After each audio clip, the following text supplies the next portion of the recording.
안녕하세요. 성경인물 산책 윤미진입니다. 오늘은 사도 바울과 함께 동행해 보겠습니다. 사도 바울은 유대인으로 태어났고 유대인으로 살았고 유대인으로 죽었습니다. 베냐민 지파에 속한 사람이었고 히브리인 중에 히브리인이었으며 로마 시민권자였습니다. 그는 지금의 터키 남부지방에 속하는 길리기아 지방의 다소에서 태어났습니다.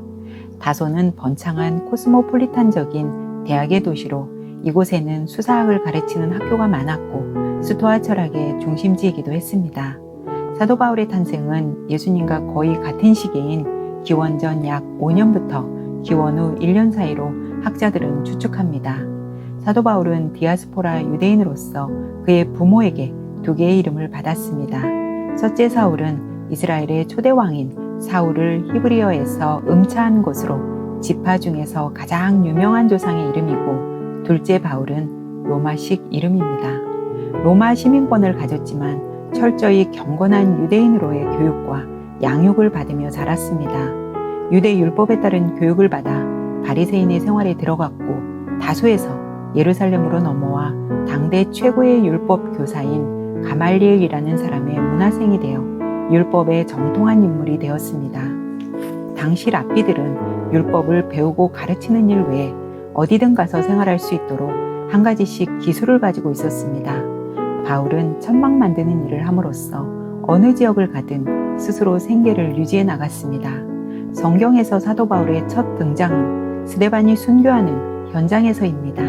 스데반이 돌에 맞아 죽는 것을 당연한 것으로 여겼으며 예수를 그리스도라고 하는 사람들을 박해하는 것은 참 유대인으로서 옳은 일이라고 믿고 자신의 신념에 따라 열심히 움직인 사람이었습니다. 스데반의 순교 이후 예루살렘에서의 박해를 피해 사람들은 여기저기로 흩어졌습니다. 세력이 점점 확산되는 것을 막고자 사도 바울은 대제사장에게 공문을 받아 다메섹에 이르렀습니다.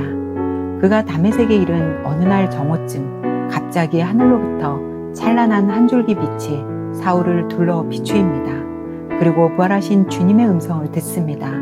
사울아 사울아 네가 어찌하여 나를 박해하느냐? 주여 누구시니까? 나는 네가 박해하는 예수라.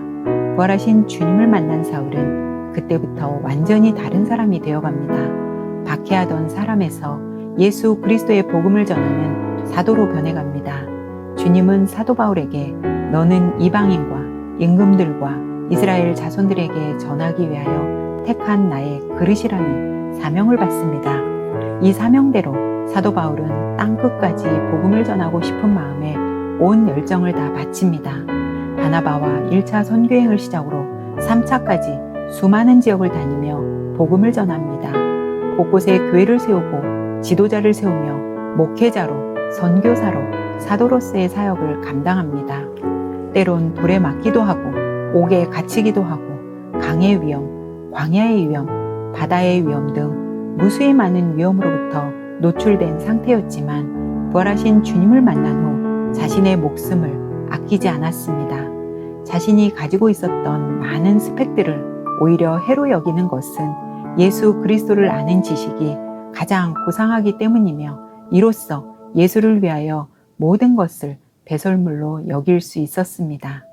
그리고 바울은 오직 예수 그리스도와 그가 십자가에 못 박히신 것 외에는 아무것도 알지 않기로 작정을 합니다. 주님이 땅끝까지 이르러 내 증인이 되라고 하신 말씀으로 인해 사도 바울은 그 당시 땅끝인 스페인까지 복음을 전하고 싶었습니다.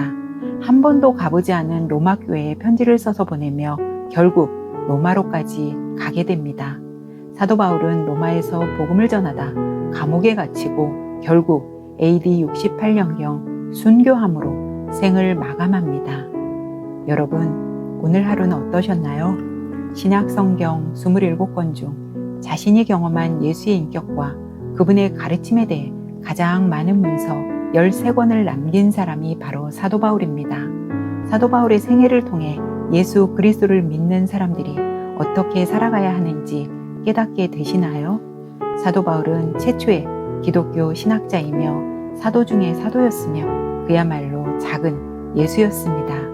우리의 삶의 한 조각이라도 예수 그리스도의 삶을 닮아가는 실천을 해보면 어떨까요? 성경인물 산책 윤미진이었습니다.